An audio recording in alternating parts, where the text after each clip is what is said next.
Polygamy in all religions, all of them, is not a choice for women. It is coercion.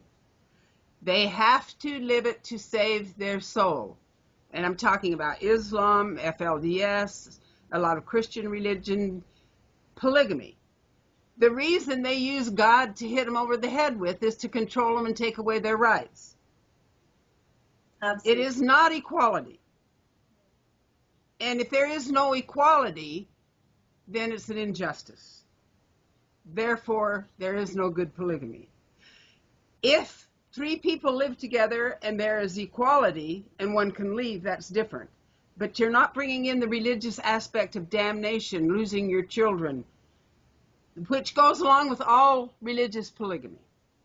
Right. And in even the polygamous families that I've seen, and it's that are supposedly choice, the way that I had defined that, even then, the women are not allowed to have men and other partners. It's always a man who gets to have these other wives.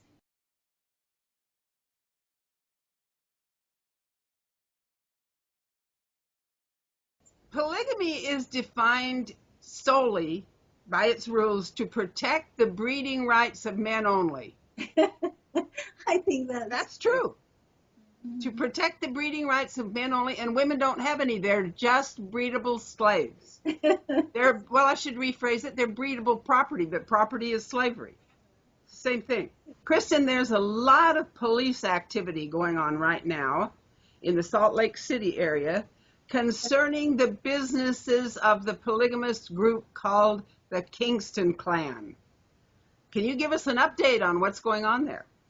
We are basically thrilled. As many people know, the Kingston clan, and many may not know, that the Kingston clan have been in many ways more cruel than any of them. They're abusive. Their incest is even greater than the FLDS incest, as far as we know. I mean, brothers and sisters marrying for eons of time.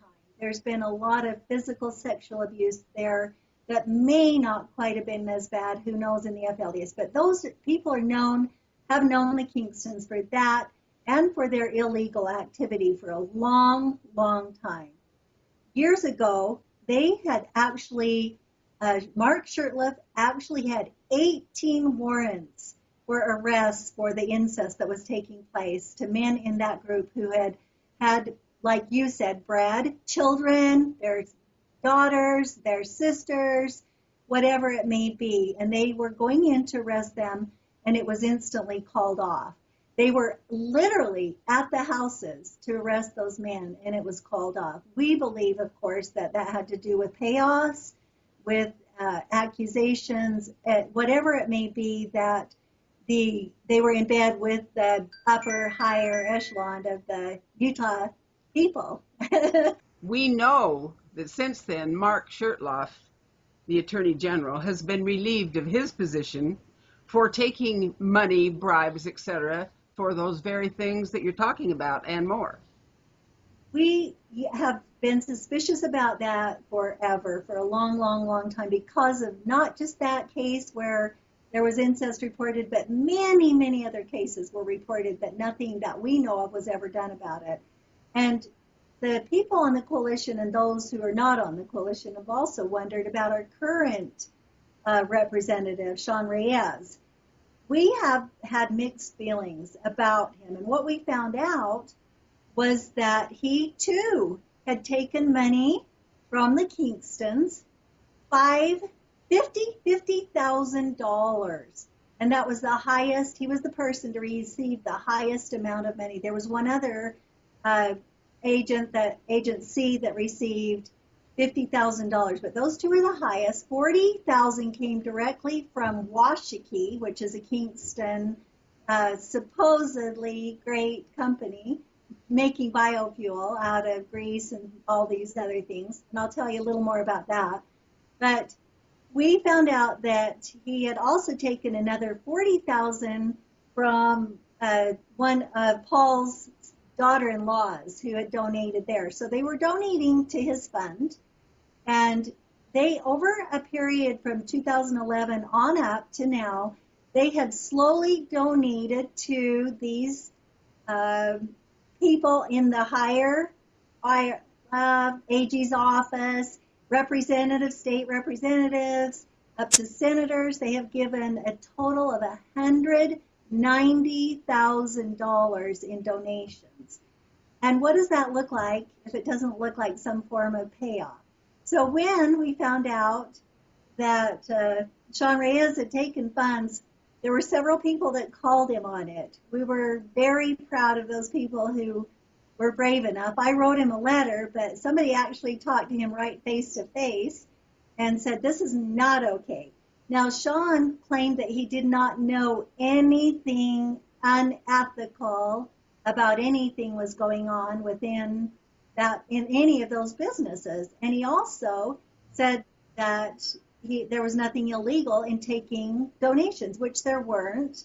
It wasn't that he took illegal donations, but that he had nothing, he did not know, and he was unaware of what the Kingstons were, that they'd been already accused of other charges. They were charged for Washakie. They had been fined already, I believe it was about $3 million that they had to pay back. I could be way off on that. But they were claiming to have done make biofuel that they did nothing with. They have, we could go on and on and on about this group, but basically they have the women living in shacks, most of these wives that are supposedly wives, their mistresses and concubines living in garbage and dumpster-like shacks that are falling apart, ceilings caving in, mold going up the walls, toilets falling through, and while the bigwigs live in mansions. And so what happened recently, I believe it's been a little over a week, Wednesday last week, there were the IRS and the Environmental Protection Agency and the Department of Homeland Security all went in with the help of the South Salt Lake Police Department into 5 different facilities, businesses that were run by the Kingstons. I think it was 4, and then they went into the home of one of John Daniel Kingston's, or Paul's sons, who runs Washakie, who's the president of the Washakie place. They hauled out boxes and boxes and boxes of files and took them to look through, and they took out computers and all sorts of things. And of course, we're all like, yeah, good, it's about time. Now, our concern, as always, is will something really happen? Because this has happened before. They've done investigations before. They have done all sorts of things before, and not anyone. Well, when I say they, it hasn't been federal. That's why we have hope more than ever. It has just been local people who are afraid to do anything about anything because they're their brothers in their church or sisters in the gospel or friends that they have coffee with in Utah. So they've all been afraid of doing anything about it. At least that's our feelings. And now we have, or being paid off, bribed. We have hope that this will go. We're hoping that all the inside stories that we keep hearing even after this will get to the federal agencies, that they will hear all these stories that have been told forever, and that it won't be anything different. Finally, something's happening. At least we're very hopeful about that. The Kingstons have been known as one of America's top crime families. It was written up in the Rolling Stone magazine. That's it. And even Mark Shurtleff at one time said that. He admitted that before he got his hands dirty and got into some of that stuff, is that they were definitely a crime family. It is. It's like the mafia along with polygamy. But it is a form of organized crime. Yes. Senator Harry Reid stated that on the Senate floor and was hoping several years ago to get some action on it.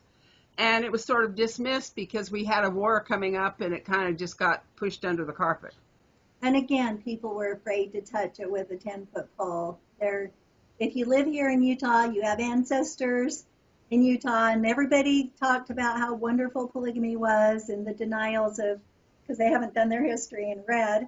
Yeah. But they don't, it's a lot of the LDS fear. And yet, I have to say, it's these women that I talk to all over, everywhere, who also do not want polygamy. They don't want it in their lives, and they don't want it back. That I've only heard one, Rebecca, in 3 years now that I've spoken. Everywhere I speak, I've only heard of one woman who said she would like to be a polygamous wife. And Well, it's probably because she believes that she won't get her salvation if she doesn't. I mean, come on, let's face it. We were taught that we had to say that. We had to stand up and bear our testimony and say that, or get a good spanking and know we were going to get a prepaid one-way ticket to hell. I have to laugh at that because that's exactly what she told me. She did not answer that question publicly she did answer it publicly. She said, yeah, I want to be a polygamist. And then later she told me it was because she had lived polygamy and that's what she believed in. And yes. So that was, and that didn't surprise me at all, not in the least. Absolutely. I would like to add to some of the Sean Reyes things, the feelings that we've had, mixed feelings about him. We have seen him take the money. We've heard about it. It's been verified. But we've also seen a lot of things happen that we did not see when Mark Shurtleff was in the office when he was Attorney General. So we're really hoping that Sean Reyes really does have a heart and care. He's been very busy in Utah talking about trafficking. He spoke recently with Sam Brower, and a lot of people, if you don't know who he is, that's Prophets Pray, author of Prophets Pray, who did also a documentary of Prophets Pray. Look it up. It's worth watching on Showtime. You can find Prophets Pray on Showtime. And I believe they do show, they do the movies again and again. And so I believe people can find it there, but it's very worth watching. Anyway, Sean Reyes has shown up to support that, to support many other things. He talked about what trafficking is. One of the things that he said that we were really impressed with, I was at the last time he spoke in southern Utah, where he said, trafficking does not mean you have to move anybody anywhere. It can be a father setting up a daughter. It can be brother giving a sister away. Trafficking is selling somebody else without their consent. And we know what consent means, not what polygamy consent means. Right. We know what real consent means. And so he has come a long ways. And I wrote an article, which you can find on the Facebook, our Sound Choices Facebook. Everyone should go there and read everything that's posted. And there's an article there about that talk. And it also talks about the women and men who are in polygamy who don't understand that they are being or were trafficked. That is the definition of many, many, many, I would say the majority of us. Right. To some degree, were trafficked in our lifetimes without even knowing and realizing that that's what the definition is. Well, look how many girls we know that were bartered off for power and position and alliance, and in my case, cash. Absolutely. There's been hundreds of thousands. Right. And so people, and they aren't even aware that that's part of us. So back to Sean Reyes, I think he's got a good heart. We're counting on him to follow through with these investigative promises. The purported to be married proposition, it's not a proposition, 182, the House Bill 182, will be heard again by the Senate, and then it will be voted on again by the Senate. We're hoping that he will really do something about that he will follow up on these promises to us, at least, to investigate wherever there are crimes, and especially when there's purported to be married situations. One of the things I wanted to say is that since this FBI raid, so-called raid, I still am resistant to that word because it makes all of us on the outside who are trying to do good look like the bad guys when you say we raided somebody. But anyway, this should do something. And when when Sean Reyes found out about this, he said he would find out what the federal findings are. He's put that money away, that was given to him, and he will either give it back, which we hope he will not do, Right. and or he will send it and make sure it goes to a very, very good cause. We have suggested, many of us are hoping it goes to helping people, women who are trying to leave polygamy. That would be a great cause. That's where it needs to go to. Yes. So basically, what happens is that the purporting to be married House Bill 281 is Utah's way of solidifying their chance of keeping polygamy illegal. So that if the court case just keeps on going with the Browns, then they cannot bring up the cohabitation law does not fit anymore. It fits, but now they can sleep with who they want. They just have to be careful that they aren't acting like they're polygamists or living polygamy, which we know they are. Everybody will know that. So they'll think of any way they can to continue this. It won't stop polygamy. It won't end it for sure. We know that. We know that it's not going to make a big disruption in the lives, but hopefully it will be a way to keep it illegal and keep the doors open to prosecuting all the other crimes that are taking place. It may also be a step toward putting the responsibility for the negative cause and effect back into the laps of those who created it. I hope so. We hope so. The terrible thing about it is that the responsibility has always been carried by the victims. The victims lose their property. The victims lose their children.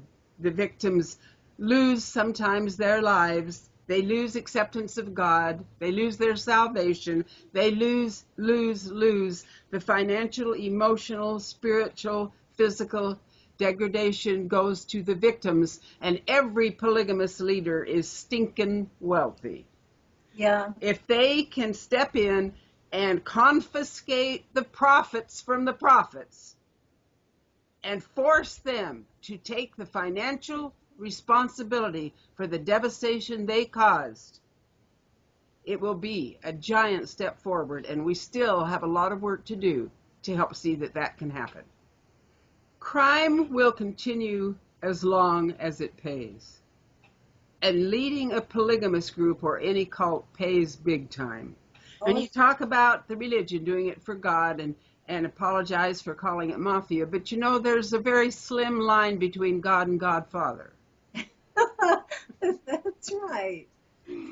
So when we look at what is happening here, if they follow the money trail, it strips naked facts that need to be seen. Need to be seen. In crimes of murder, it's totally legal and a process to follow the line of DNA. Why in the world they don't follow the physical line of DNA for this interbreeding in polygamy, where fumarous disease is the highest in the world from interbreeding, why they don't follow that to find out what's really happening with these children is absolutely absurd. I don't understand that. If DNA testing were demanded in polygamous hotspots and polygamous men were forced to take the financial responsibility and educational responsibility and medical responsibility of the children that they spawn, polygamy would shrink unbelievably. The men might continue with all their wives, but I think they'd be using some birth control. Yes, they would. Polygamy would shrink. Yes. Because let's get realistic. Without the children, without that continual breeding, they don't get the welfare money to take it away from the women. They don't get the child labor. They don't get the little girls to barter off, sell, and use for commodities, breeding. There's a lot of sexual trafficking and money to be made in polygamy and the imprisonment of breeding women. I don't care if you do it in the name of God or if you do it in the name of just trafficking. It is religious trafficking. Let's get real. It is. It is. Well, one of the questions that came up to me recently because of what you're saying right now is then why did Warren not want these women to have all these babies anymore? He forbid them to even have sex. And in the last, I'm guessing the years would be about 5 years since that edict.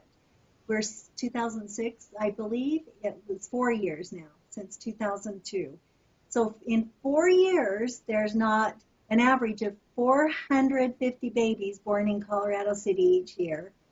And I read that recently. It doesn't mean it's factual, but that was the guesstimate of of the babies that were delivered in their hospital in Colorado City or on the Hilldale side. So basically, Warren's told them not to have all these babies. The only women that can get pregnant are those that request to go get impregnated by these supposedly royalty men who are to impregnate them.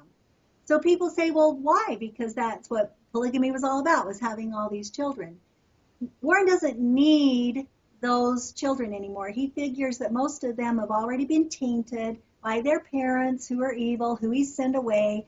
And if they're young enough, just like Hitler, he stole them away from their families to indoctrinate them into doing what he tells them to do. He's got other people raising his own little armies and doing whatever they're told. And then the women that are having these babies are taking him to build his armies, while there are hundreds of young boys and men out there who are eunuchs, aren't being able to be married, are told they cannot be married. They're just to work and work and work and work and bring him millions of dollars. So he doesn't lose out. He's in prison. That work is dedicated. That work is dedicated to God, Warren, to God, for free. And you and I know that. We know that's what happened to the male members in our own families. We know that. Not just for Warren, I'm talking about for the polygamous leader. The money. The money. It absolutely directed by him. So we have facilities by where I live that are going up like crazy. There are many, many people who have left the Colorado City Hilldale community and moved out. You see polygamists back out everywhere in their FLDS dresses. They're wearing the prairie dresses, and they're still holding allegiance to Warren till their death, unless something happens to them personally, unless their children are ripped, unless they figure it out somehow, unless they're rock bottom hurt and they finally wake up. But I want to say in closing that there are also hundreds who are waking up. I am guessing once again that I would say 2/3 of my father's over 200 grandchildren are not living polygamy, or not in it. I would say, I want to just scream for joy on that one. I would say that since I've left, it's doubled exponentially, gone exponentially greater and greater from the AUB group, people leaving, especially young people. The same with the FLDS group. There are hundreds who have left. They don't follow Warren anymore. However, there are many who are leaving the leaders in the FL, leaving Warren, but yet still hold on to the belief of polygamy. And that's what they're born and raised with. Many, many, many are not, though. People are waking up. They're getting out of that mental submission and that what we call modern day slavery and saying, enough is enough. That's it. I'm done. So we're excited. Things are changing like crazy everywhere. The more people that leave, the more of us there are to catch the rest of them who leave and say, look, we're happy. Come on, join us. Run, Forrest, run. I, for one, want to thank you for everything you do, for all the work that you've put forth. And I want to thank everybody that had the courage to speak out and be open and tell their truth, because it is through them and the example they set that others dare follow the road to freedom. It is, absolutely. That's it. And those that have had family who are leaving and saying, come on, this is great. And others that, and you know what, Rebecca, I want to say too, in telling me thank you, I want to say that to all of these men and women who've come forward and they're helping like crazy, and to Christian communities and families, and I mean, everywhere people are going, what can we do? What can we do? And in the last couple of years, I don't even know how to explain that difference from when I started the coalition 3 years ago until now. It's like a whole new world, and we still want another one. We want it to keep going better and better, but it's just awesome how many people are jumping in to support. What a great cause. It really is. in all of our anti-polygamy, I am not an anti-polygamist. I love most of these people. I think most of them are absolutely precious, amazing, incredible, beautiful, strong. Like you said, it makes women strong in so many ways. But I am not an anti-polygamist. I get accused of that a lot. That's why I speak, is because I'm not anti-polygamist. I am pro-polygamist, but anti-polygamy. And that's very important for people to understand the difference. I think they don't understand the difference, because when we were born and raised in polygamy, we were polygamous kids. And to know where we came from and what we believed and how hard we tried to serve God and what we dedicated and what we sacrificed, to have someone judge us and hate us for that reason, we could not comprehend. Right. I look at them now and I don't believe that it is justice to condemn someone for their ignorance. Yes. It is justice to reach a hand and try to help them out of it. Absolutely. Yes. And that's what this is about. And that's vital. Our condition as human beings is laden with ignorance of some degree somewhere. Our responsibility as human beings is to love one another enough to help us all cast our ignorance aside to the best of our ability. That is the responsibility of a conscious life of integrity. And I have integrity for my family, even those that deeply hate me because I'm such a sinner. And of course I realize they can't send me to hell because I've already been there. And life is great. Oh, isn't it? Yes. Yeah.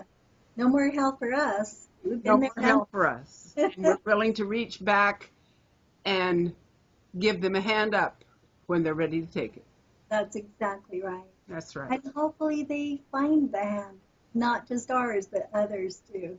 There's Yes. thousands out there now. So, yep. Thank you so much. Thank you.